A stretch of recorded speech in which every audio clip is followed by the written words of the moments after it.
Arantzazutik mundu zabalera. Eta gaurko ekitaldi honi hasiera emanen dio Jeroen Darquennes jaun honek eta zein den esateko bi edo hiru zertzela da besterik ez ditut emanen. Jeroen Darquennes hizkuntzalaria da eta hizkuntzalaritza orokor eta Alemaniarreko irakaslea Nemur, Belgika hiriko unibertsitatean. Eta Frisiako Akademiaren partaidea da baita ere. Bere ikerketa anitzen artean, kezka edo xede nagusia izan ohi du beti Europako hizkuntza gutxituen arloko planifikazio prozesuak eta hizkuntza politika. Hori da bere ikerketetan gehiena azaltzen den gaia. Gaurko bere hitzaldiak izena dauka dakizuen bezala, egitarauan dagoen bezala, hizkuntzen estandardizazioa eta Europako hizkuntza gutxitua duten komunitateen etorkizuna. Aurreikusitako ordutegiaren arabera, 10 gutxitan elkarrizketari tartea egiten saiatuko gera. Zurea da hitza, Jeroen Darquennes jauna.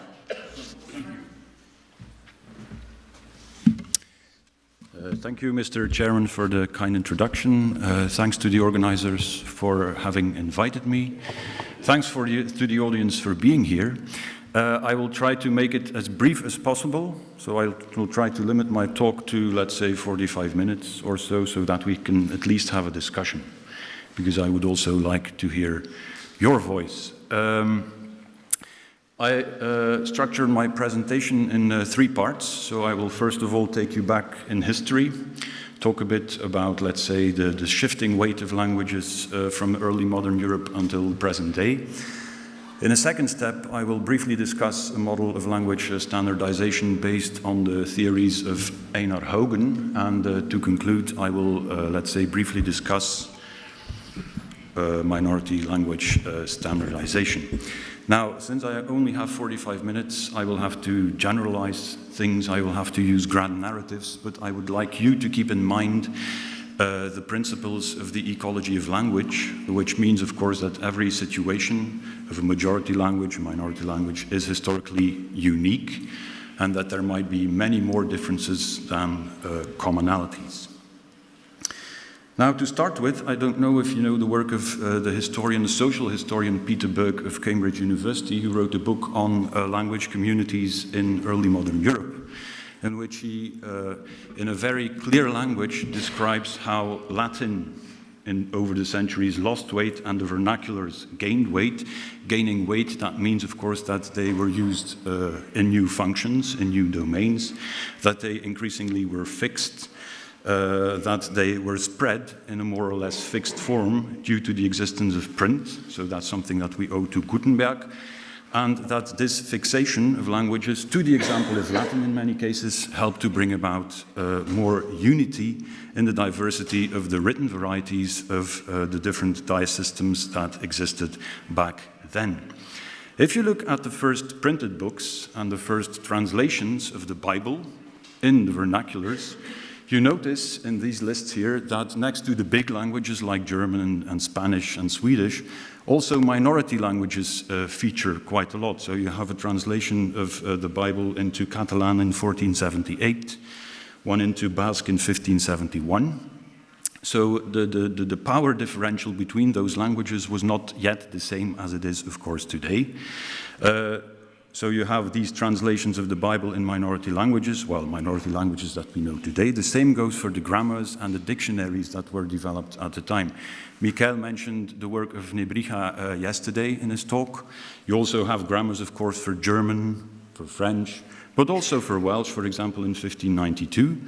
And who did the work on those grammars and dictionaries? Well, the so-called codifiers, or as Burke also calls them, the would-be codifiers, so the hobbyists of early modern Europe, some of which were members of language academies and so-called language societies. Because there were many language academies that were founded, let's say, between the 1500s and 1800s, such as the Academia de la Crusca, which is the oldest language academy. Then, of course, also the notorious Académie Française in 1635, the Spanish Academy, etc., etc. Now, the people who were codifiers were members, you could say, of the top layer of society, so of the intellectual elite, mainly interested in language cultivation, which means that they were interested in the form of language, but also in the status of language. Form, that means that they focused on orthography, morphology, syntax, also on the lexicon, which they tried to purify. If you look at the motto of the Spanish Language Academy, for example, it says, it purifies, it fixes, and it gives splendor. And splendor is, of course, something that is very status-related. It means that you want to add some prestige to your language, because what did they want to do at the time? Well, they wanted to cultivate the language, create civilized languages, what the Germans call Kultursprachen, not Volkssprachen, the languages of the people, of the peasants, but Kultursprachen. Why? Well, because civilization became more important. So, and in order to be a full member of a civilized society, well, you needed to talk a civilized language. Hans, who gave a talk yesterday, and myself, we come from Belgium. We grew up in a climate that we had to learn algemeen beschaafd Nederlands, which means general civilized Dutch, which probably also mean that there are non-civilized forms of Dutch that still exist. Now, language cultivation does not only have to do with form and function, it also implies a kind of language competition. When you cultivate languages, you also create a kind of tension between the different languages that exist, but also between the varieties within a certain language. And when you look at history, and you look at all the books that you can find, let's say, in which other countries, other languages are discussed, then you find, for example, that the Portuguese historian, João de Barros, observed, let's say, the Spanish language and thought, well, those people from Seville, you know, they speak some kind of a Spanish, but it's with a gypsy accent, so it's probably not the right form of Spanish. A French priest, Dominique Bouhours, also observed many languages, and he came to the conclusion, well, the Chinese, they sing, the Germans, they rattle, the Spanish, they declaim, the Italians, they sigh, the English, they whistle, and to be exact, only the French speak. Which does not surprise us, of course, but because also Voltaire told us that there is only one language that can be used in science, and that is, of course, French. All the rest are probably patois or vernaculars. And to conclude, something from Belgium again, there once was a medical doctor, Goropius, who came from the Netherlands, studied in Leuven in Belgium, later became a doctor in the Francophone part in Liège, and he was also interested in languages. And one of the prevailing questions at the time was, well, where do the languages come from? You know, what was the original language used, for example, by Adam? He came to the conclusion, well, it must have been Flemish as used in Antwerp. Since I did not grow up in Antwerp, I would say, well, poor Adam. If that was his language, then there were probably also other alternatives. Now, language competition does not only have something to do, let's say, with the competition between languages or varieties belonging to a certain language. It also implies that there's competition on a global scale. And what you see, of course, in early modern Europe is that global languages come into existence due to colonization, of course, like Portuguese, Spanish, French, even Dutch to a certain extent. And there's also competition, of course, on a smaller scale, so within states or regions of states, which means that one community exerts some kind of a social pressure on another language community. So what happens also in early modern Europe is that because of that social pressure, some languages disappear. That's really the minority of languages, or other languages disappear in certain domains of language use. So that means that they disappear mainly from public domains, such as courts and schools, and more or less retire into private life. We heard examples of Galician yesterday, which seems to have disappeared from written sources in the early 16th century. The same goes for Frisian. That was also less and less used, let's say, in writing in the Middle Ages. Now, why did those languages disappear in certain domains? There are two possible explanations that are put forward in literature. One explanation is political. The other one is more social. A political explanation would be that a certain state suddenly decides to suppress a certain minority. That seems not to have been the case before 1789, or not that much as afterwards, because the French Revolution really was a political turning point in Europe. So what seems to have played a role before 1789 is more the social dimension, namely that the agency of ordinary speakers who got the impression that their language, as compared, let's say, to the majority language, was inferior.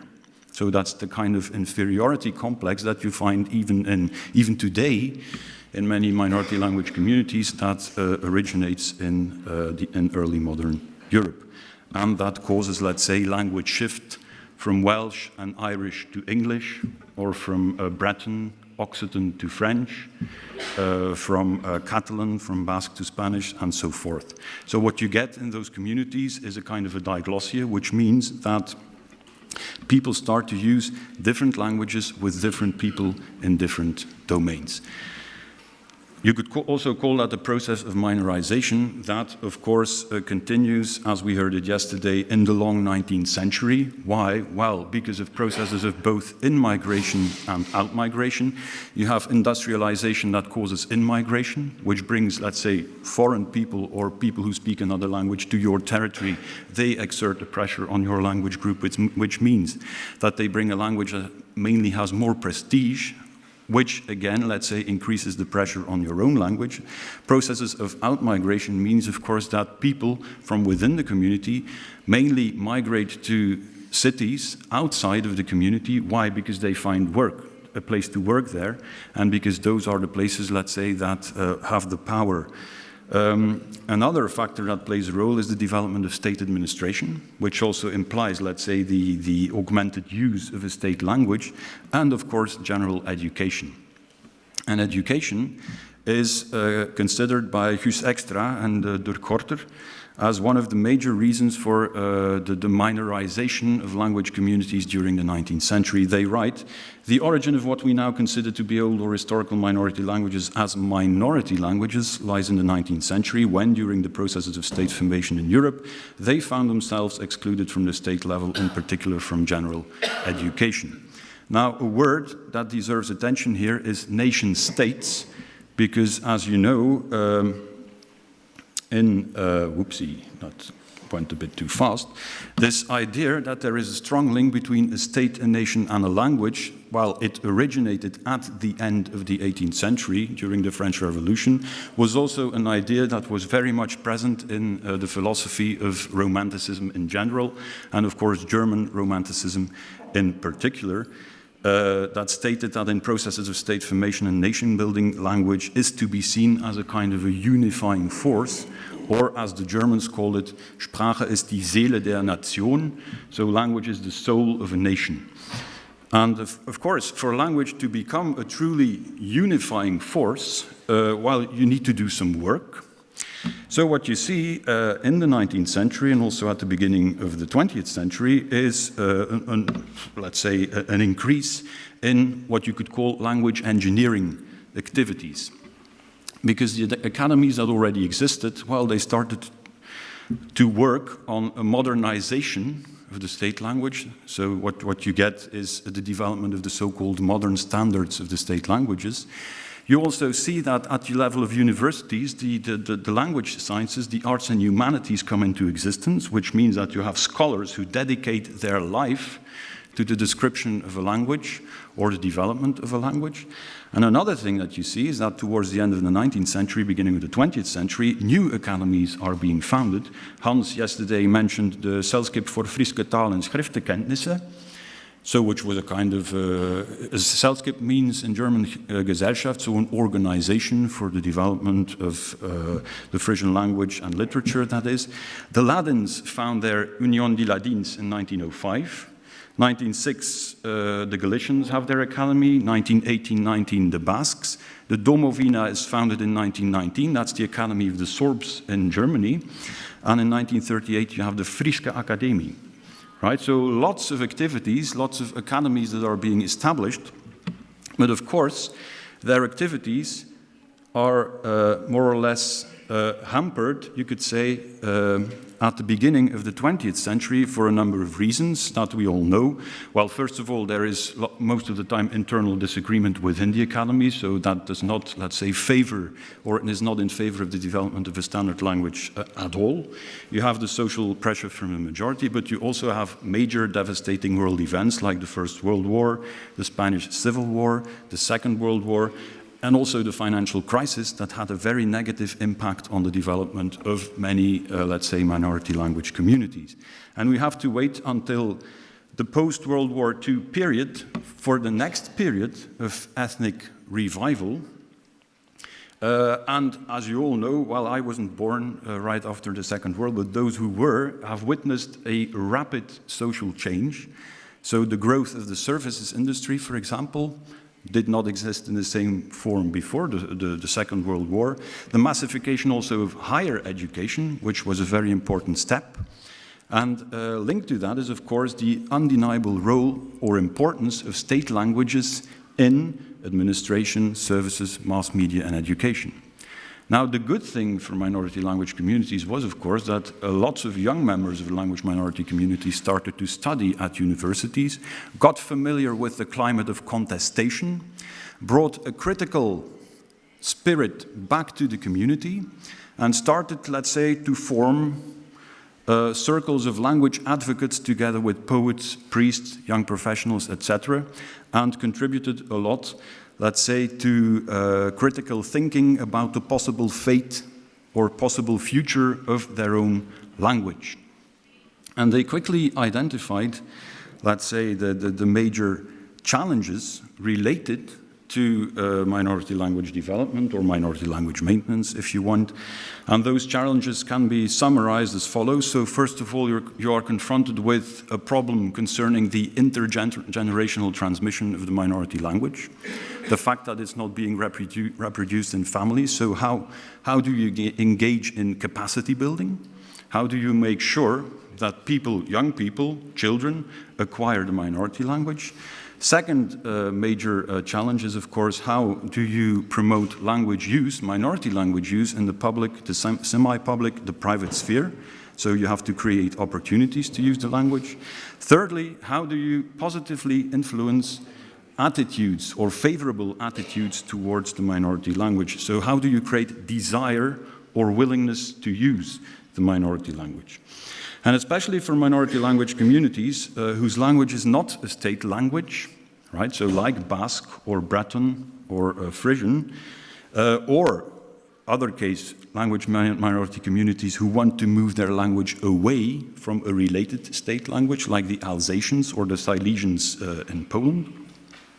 There, those challenges are not purely social linguistic challenges, but also more purely linguistic challenges related to language standardization. Now, why would you, let's say, try to create a more unified standard form of a language? Well, many reasons can be put forward.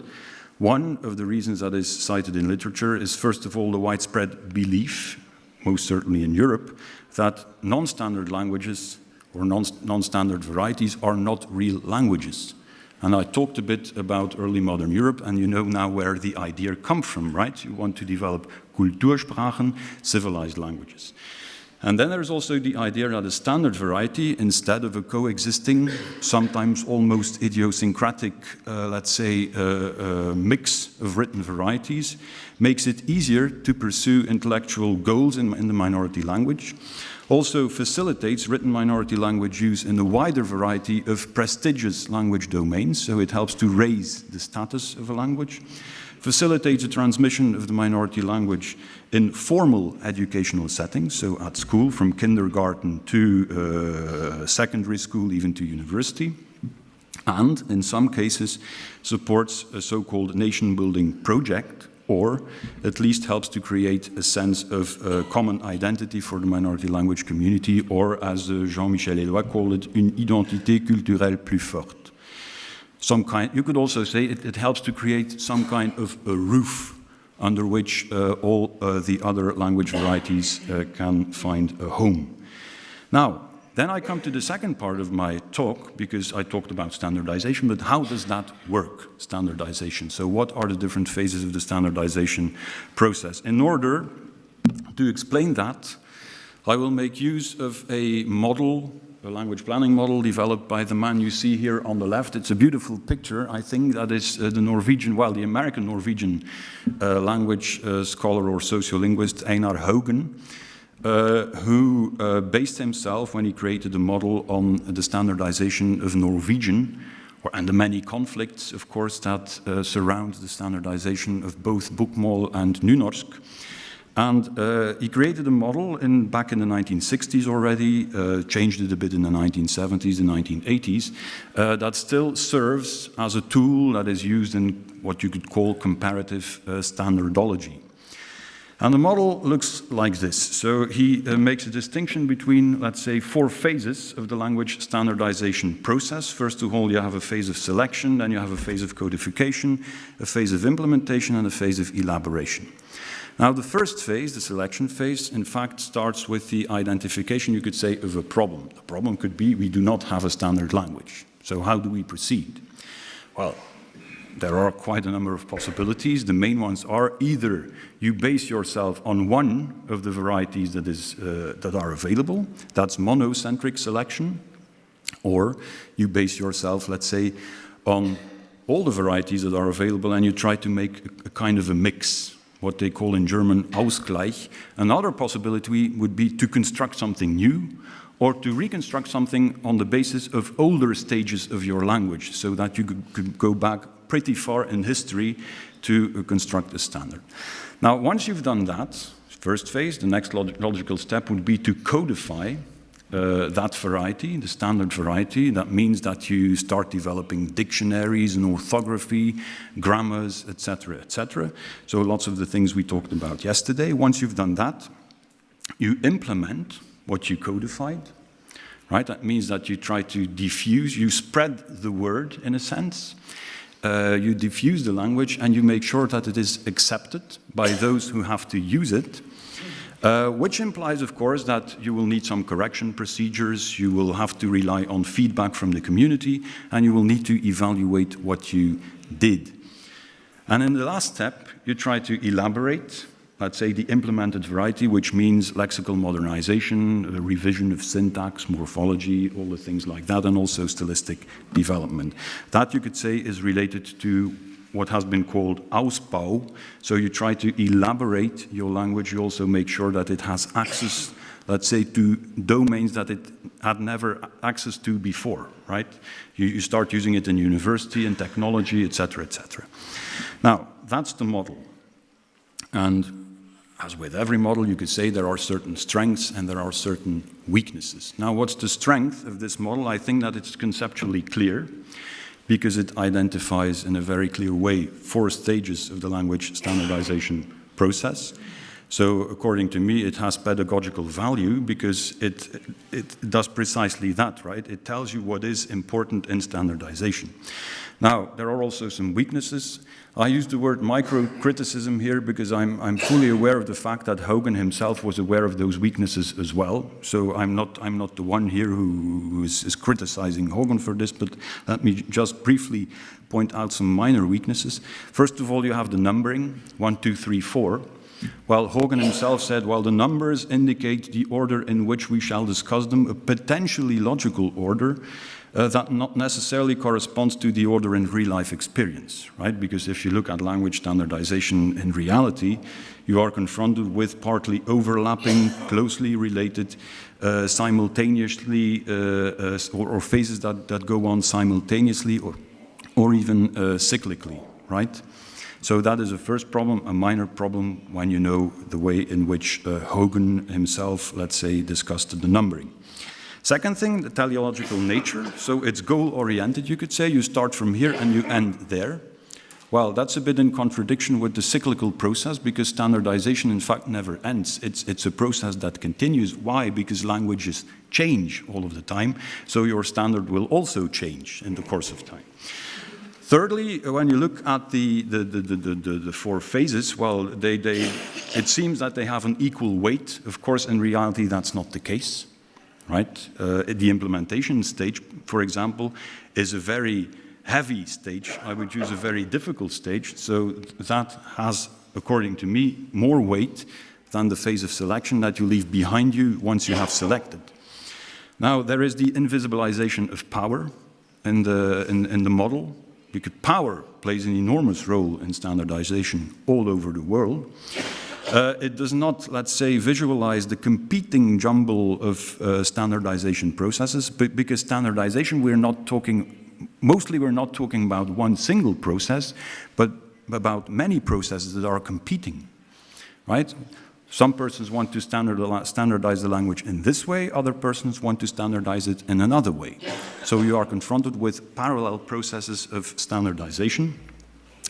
And what the model also doesn't show is the tension that there is, obviously, is between what the Germans call Gebrauchsstandard, so the standards of use, you could call them, and the codified standard.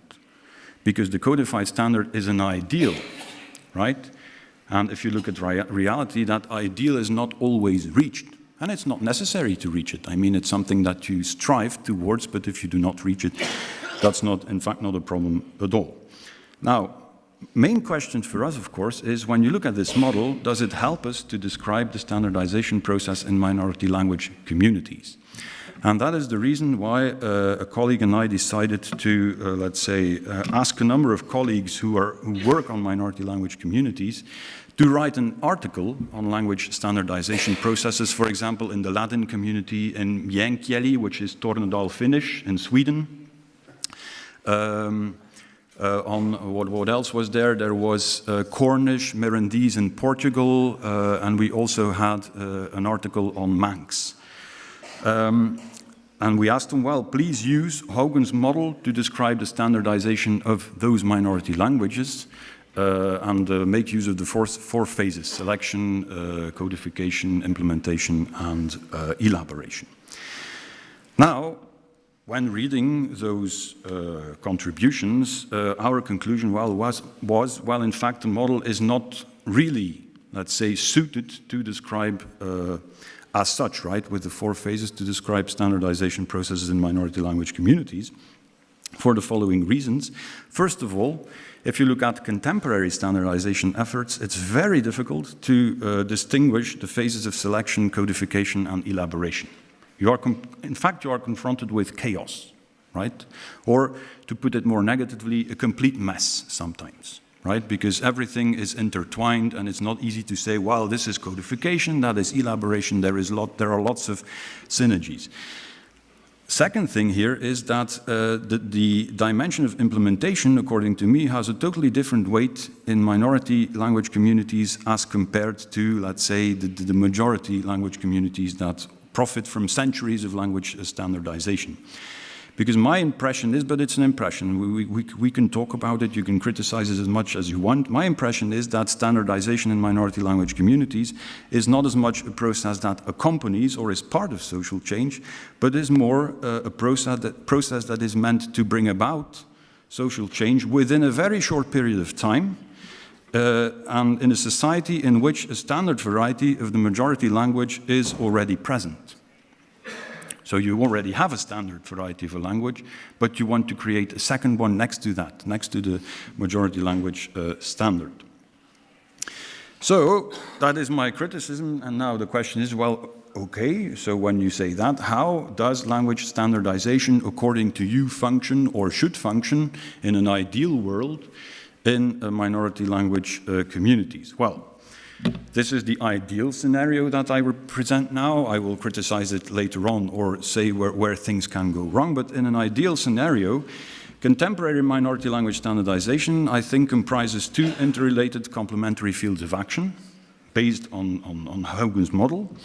So one field is, let's say, primarily, but primarily means not exclusively, right? Primarily linguistic, where you could say that the aim of a minority language community is to consciously or deliberately construct some kind of a roof on top of the many varieties of the minority language dice system. Now, when you engage in doing that, of course, that means that you have to select your variety or have to make a decision concerning the monocentric or the pluricentric selection. In order to do that, you need a phase of what Fishman would call ideological clarification. You have to sit down and come to an agreement on how to proceed. And this agreement does not only concern the selection of a variety, it also concerns the fixing of quite a number of parameters that have to do, let's say, with orthography, morphology, syntax, lexicon, etc. But you also have to think about, for example, the amount of variation that you are willing to allow in the standard variety. You have to decide on what to do with purity and authenticity. What is a pure language to you? From what point onwards is a word considered to be an authentic Basque word, for example? Not an easy decision. You also have to decide on what to do, let's say, with language change, because a language will change. I mean, there is not a thing that you can do to stop change, for the simple reason that you find yourself as a language minority community in a situation of language contact. So the minority language will always be influenced by the contact language, and not only by the contact language that surrounds it, but in modern world also by English, right? So that's also something that you have to consider. And you also have to decide on what you want to do with contestation, because people will protest.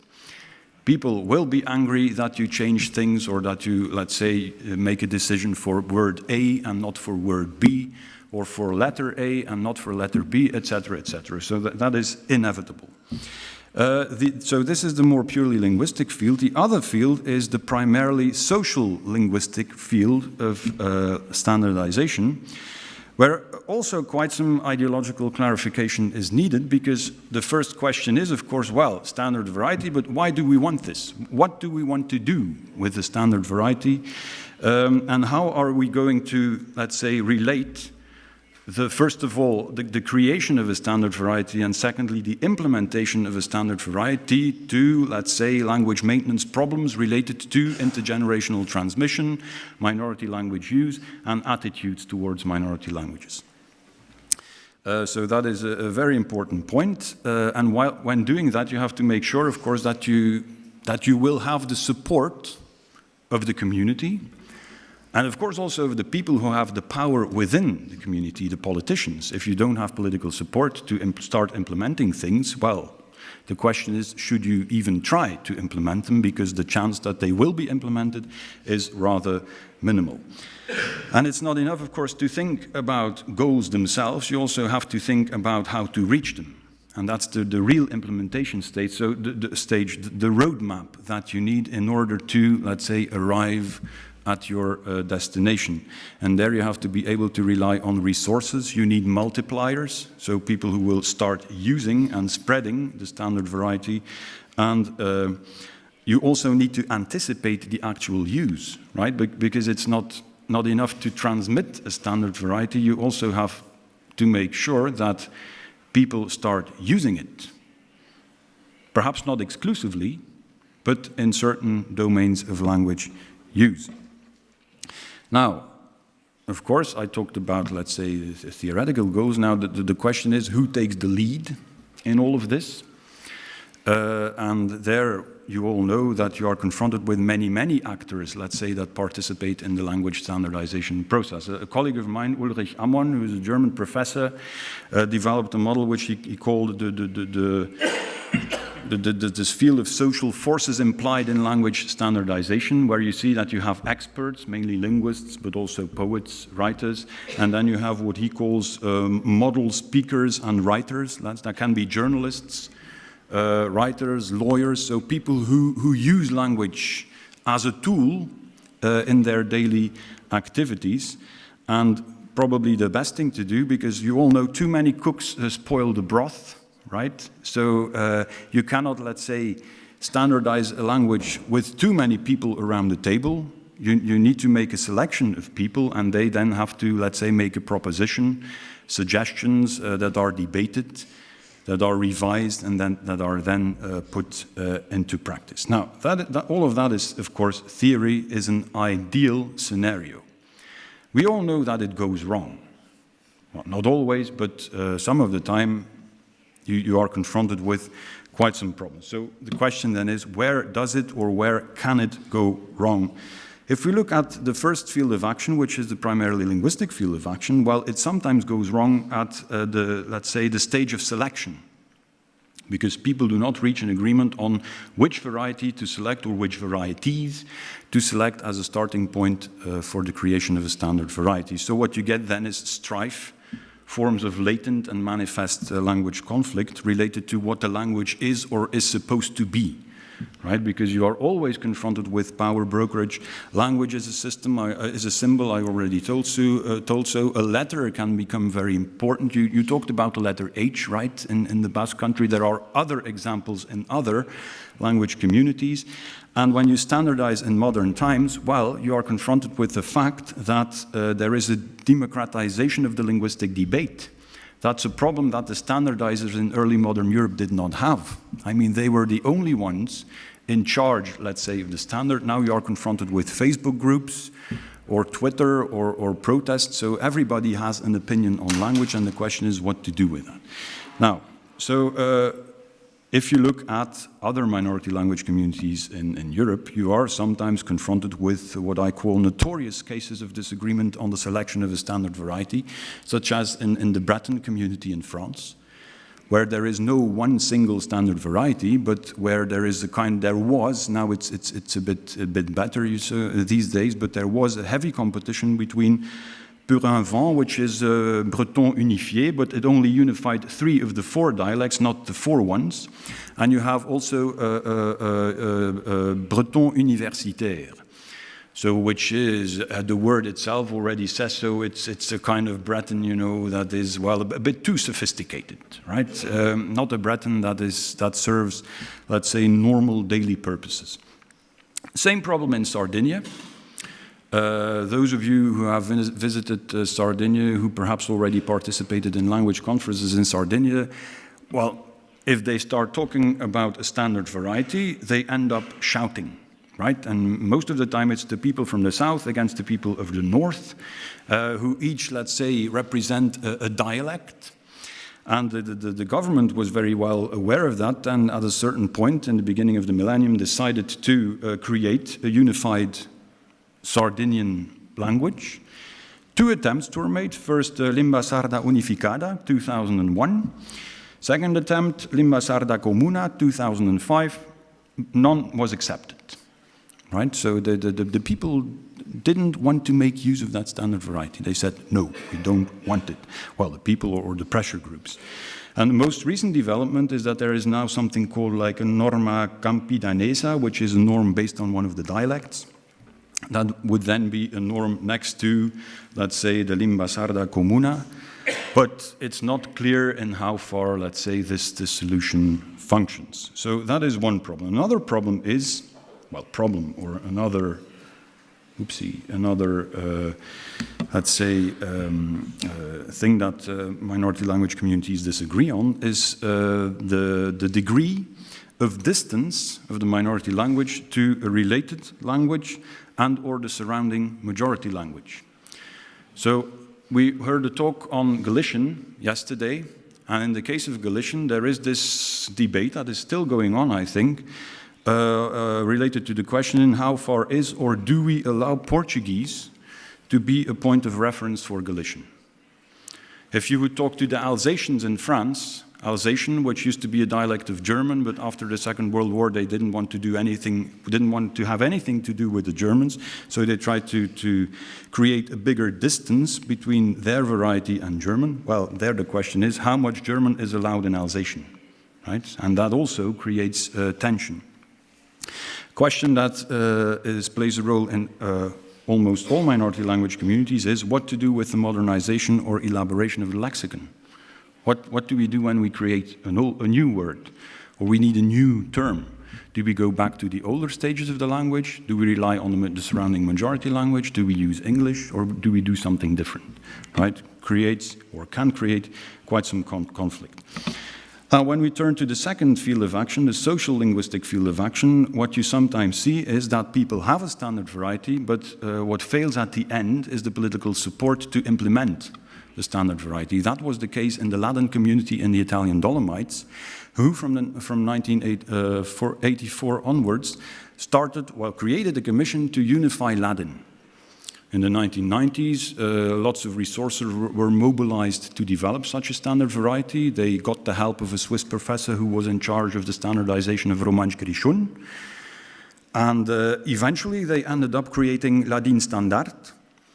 They had their grammar published in 2001, a dictionary published also in 2001, wanted to implement it, but at the very end, the government pulled the brakes and said, well, after all, we're not going to implement it anyway, because there was too much protest also in the community.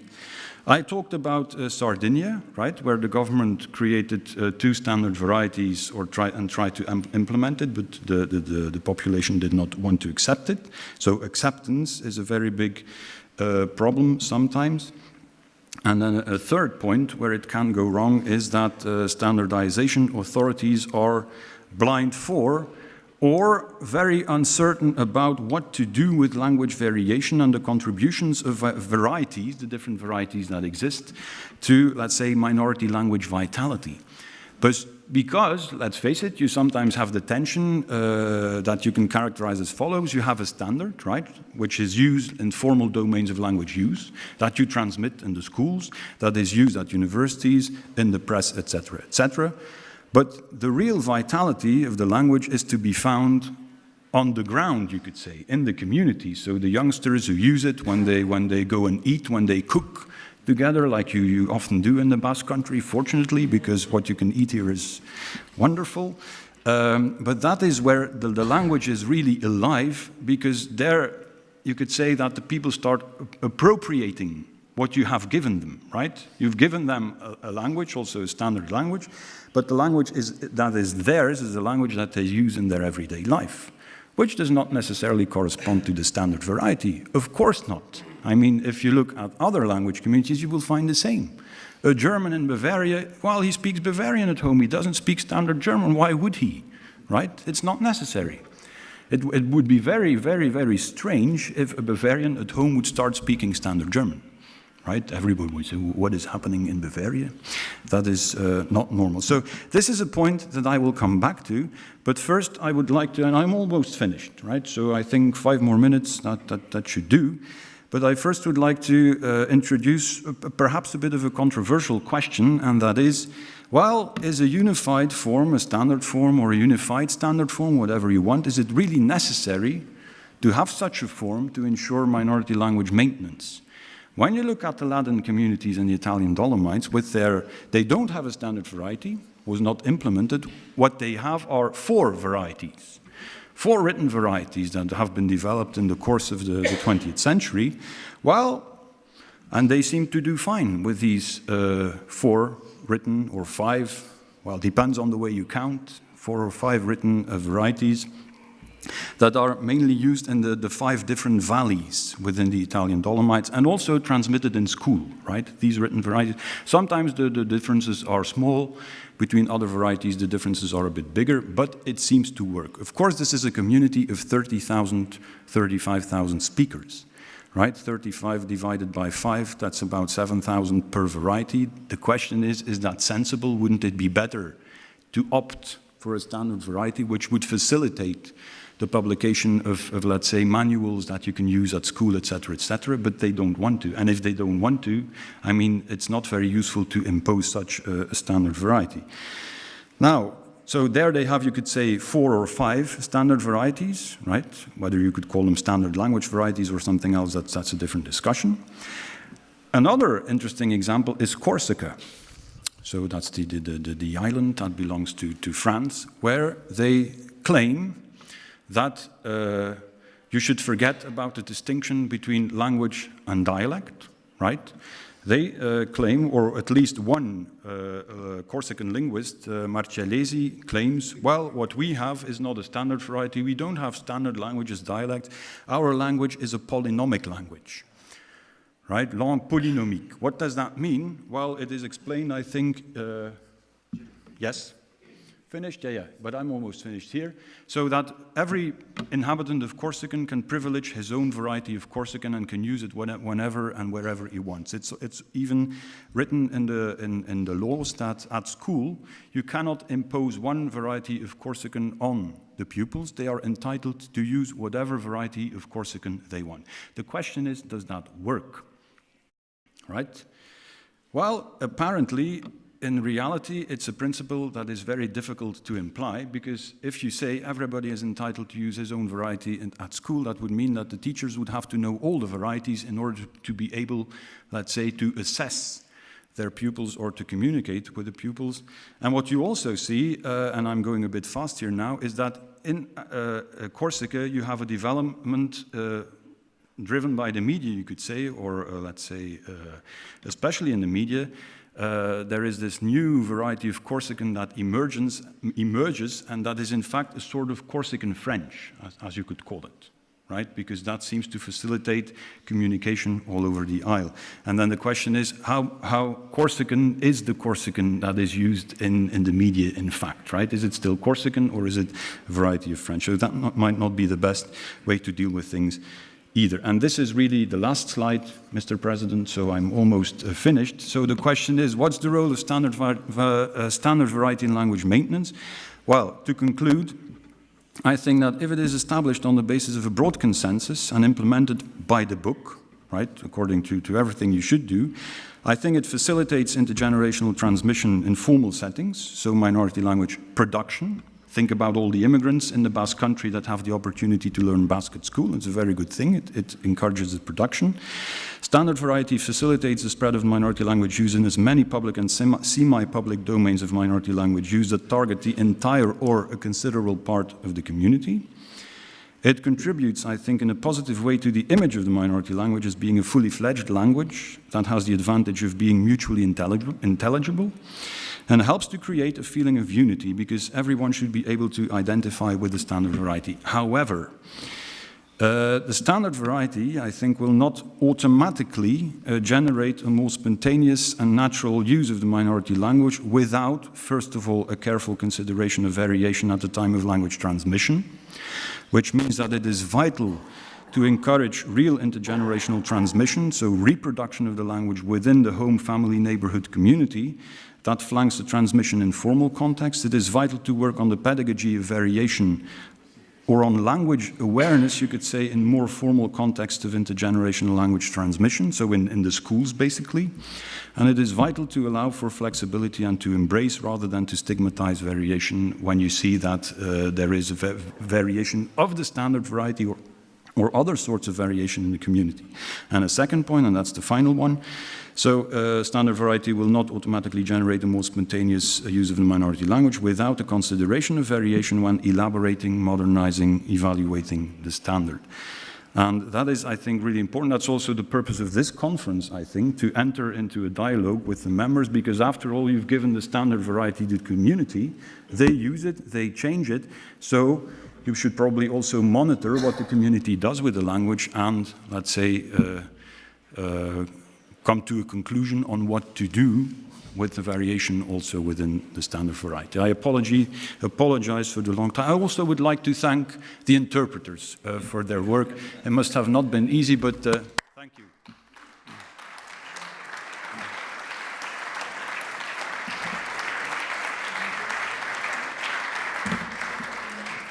Eskerrik asko, Jeru Darquennes jauna, eta egia esan, eman digun hitzaldia ez da dena gogoan hartzekoa berehala, dena betea dagoelako bai gogoeta orokorrez, nola, baita ere araketa konkretoz eta zehatzez.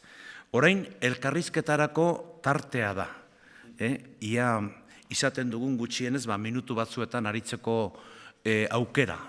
5 minutu berandu hasi gara eta 5 minutu berandu bukatuko dugu. 10 minutu dauzkagu. Beraz, hitzak eskatu.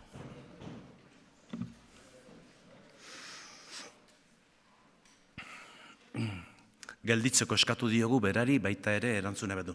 Martí jauna, señor Martí.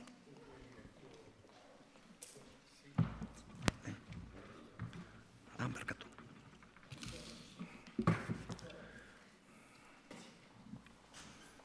Martí de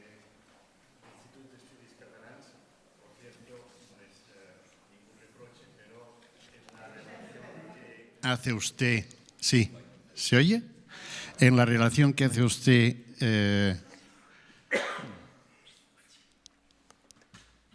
¿me sigue? ¿Sí? Sí, por eso decía Joan Martí del Instituto d'Estudis Catalans, que por cierto es una anécdota, pero en la relación, en la diapositiva en que aparecen las creaciones de academias de la lengua a finales del 19 y principios del 20, se salta, posiblemente porque se llama Institut d'Estudis Catalans, pero no, eso no es el motivo de mi intervención. Pero me parece que estaría bien que en el 1907 constase la creación de la Academia de la Lengua Catalana, que es el Institut d'Estudis Catalans. No, yo quisiera hacer, en primer lugar, felicitarle por su magnífica ponencia, muy enriquecedora, con conceptos muy claros, pero yo quisiera hacer provoca muchas reflexiones. Quisiera subrayar solamente una. Considero que respecto a la estandarización o al mantenimiento de variedades sin excesiva preocupación por una unificación en la codificación y una estandarización social, creo que hay que plantearse sin ningún miedo qué es lo que quiere una sociedad. Ya sé que es complejo, pero cuando digo sin ningún miedo, quiero decir, si no queremos llegar al objetivo de una lengua de alta cultura, como las que se denominan así, que todos sabemos cuáles son, pues digámoslo. Y propongámoslo un objetivo que sea, pues eso, que se mantengan unas hablas que son más o menos populares, que son diversas, etcétera, etcétera, pero que naturalmente, hemos de ser conscientes de ello, no nos llevará a la posibilidad de un uso global. Es decir, el ejemplo que usted ha puesto ya de la gastronomía como solución popular, tradicional del País Vasco, pues ya lo demuestra, ¿no? No ha puesto el ejemplo de, pues claro, se quedará en una variante que hablarán los profesores universitarios cuando den las clases. Eso ya es sintomático. ¿Qué quiere decir? Para mí quiere decir que la renuncia a la estandarización o a más de una estandarización, 2, 3, 4, significa la renuncia a llegar a ser una lengua de alta cultura. La llamo así, en este momento la llamo lengua de alta cultura para que nos entendamos.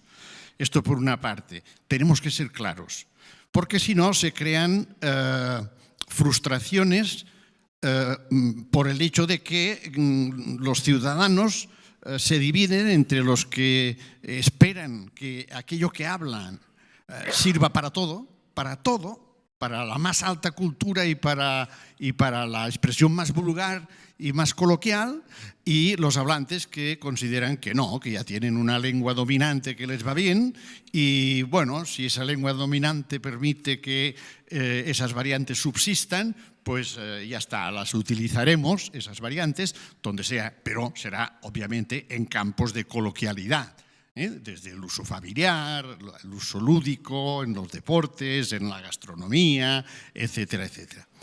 Y eso liga, creo yo, con una reflexión que no se puede nunca olvidar, que atraviesa todo el razonamiento excelente que usted ha hecho, que es el binomio lengua y poder. Es decir, mientras unas hablas no pretendan convertirse en lenguas de alta cultura, posiblemente las lenguas dominantes, el poder que representa la lengua dominante, permitirá que esto se haga. En Cataluña, en la época de Franco, evidentemente el catalán no penetraba en la escuela, mucho menos en la universidad, pero se toleraba. ¿Cuándo empieza a tener obstáculos serios?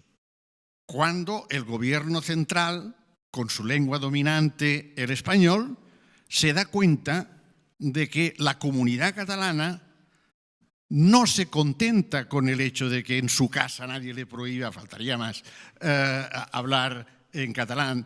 No se contenta ni siquiera que le permitan bailar sardanas para entrar en un elemento folclórico o que le permitan hablar en catalán pues en según qué ámbitos como en el deportivo, etc. Eso entra en la conciencia del catalano parlante y dice no, yo no quiero eso, eso no es a lo que aspiro.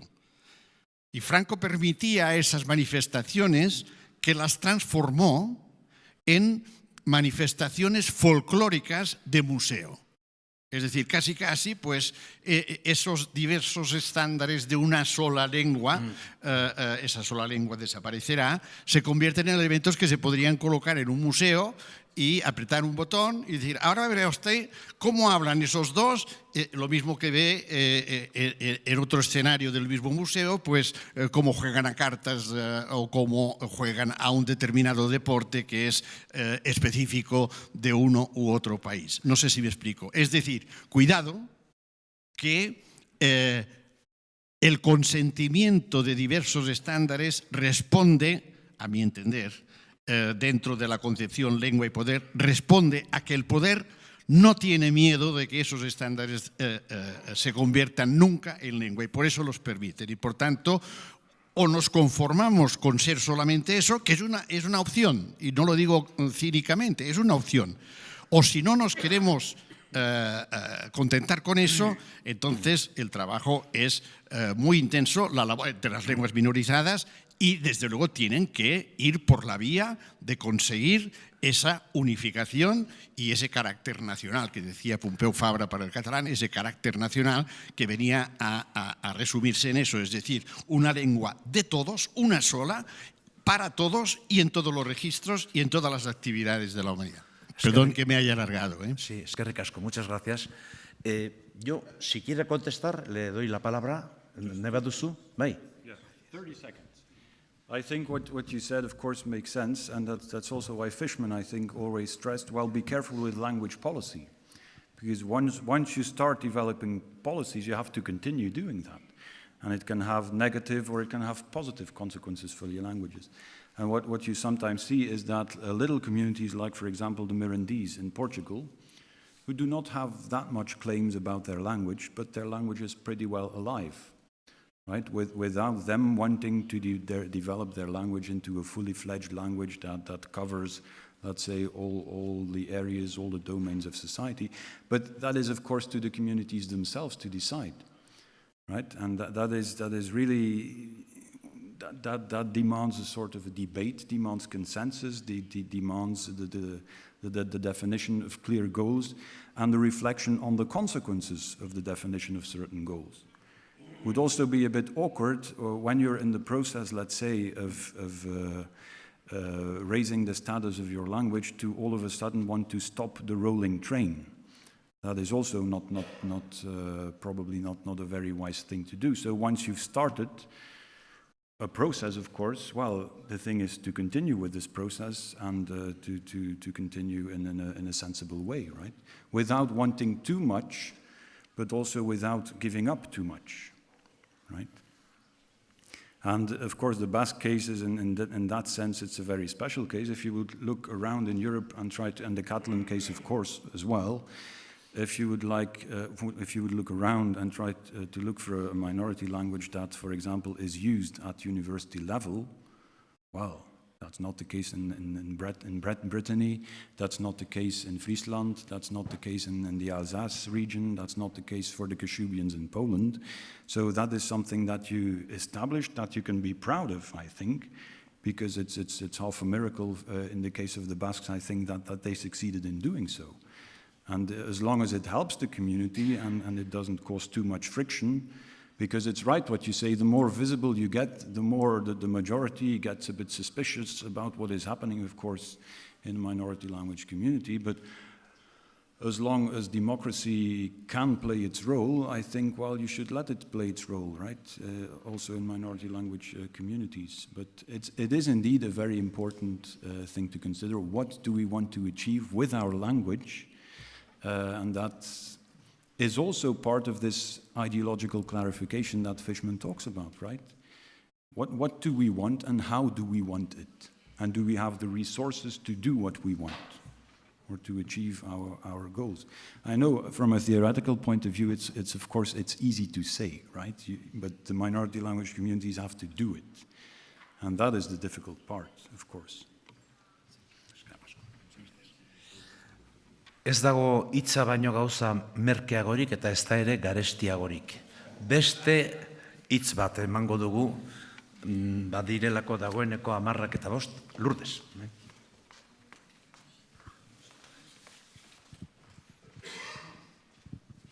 Thank you. Thank you so much for your very interesting and very enlightening talk. I was interested in everything, but especially you mentioned among your micro-criticisms of Haugen's model, you mentioned that it's teleological character. And then you specified what you meant by that, meaning that standardization is never finished.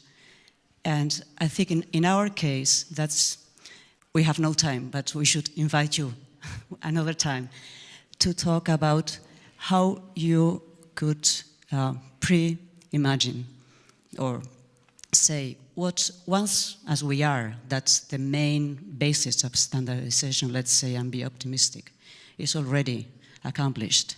How should we imagine our next phases? What are the minimum requirements of that never-ending process to keep alive? That's what we were discussing yesterday with the president of the academy, that in fact, one of the things that you could consider to do as an academy is to organize a seminar precisely on that. Because that seems to me to be a very, well, it links up to the variation thing that I mentioned at the very end, right? And it's also related to the tension that you have between, let's say, the vernaculars of Basque that are still being used and the tension between those vernaculars and Batua, right? So, and that is how do you want to deal with all the variation that you observe in society? And how do you want to deal with the identification of younger people or immigrants with certain varieties of Basque? And what does that do with the standard variety of Basque? How should the academy respond to that? Are there ways, let's say, to open up the standard variety a bit more to those varieties that are in use in different domains of society or not? But that merits a longer discussion, I would say, and not only, I would say, discussion between linguists, but more importantly, I think, is the contribution of non-linguists, because linguists, of course, they come with this language planning background and all those schemes of language standardization that sometimes blur your vision on what is really happening in society. So the trick would be to, let's say, to organize some kind of a seminar with a very well-balanced audience, in a sense. But that's something perhaps for the coffee break to discuss. Beste norbaitek hitz egin nahi du? Bai, azkenekoa. Eskatua dago, azkenekoa, eta isilduko gara orainaldikook. En primer lugar, me sumo a las felicitaciones por su intervención, que me ha parecido una síntesis muy esclarecedora, muy bien hecha. Mi intervención se refiere, usted ha puesto como ejemplo de problemas de distancia lingüística el caso del gallego. Yo ayer me refería a que en Galicia sí tenemos un problema cada vez menor, ¿no?, entre dos vías, una que pretende acercar el gallego al portugués y otra que es una vía autónoma. Yo soy partidario de la vía autónoma, pero siempre insisto en que el portugués no es nuestro problema, no es nuestro enemigo. ¿Por qué? Porque en buena medida, cuanto más profundizamos en el gallego, más nos acercamos al portugués. Pero no lo defiendo por acercarse al portugués. Nuestro gran problema es defenderse frente al español. Se trata de sistemas lingüísticos muy próximos y cuando hay una situación de conflicto lingüístico con sistemas muy próximos, los problemas se multiplican. Últimamente se habla mucho, por ejemplo, del nuevo gallego urbano. ¿Qué es el nuevo gallego urbano? Pues es el gallego deturpado en gran parte pues por la influencia de los medios de comunicación, del modelo que se está transmitiendo a través de los medios de comunicación y también en buena medida a través de la escuela.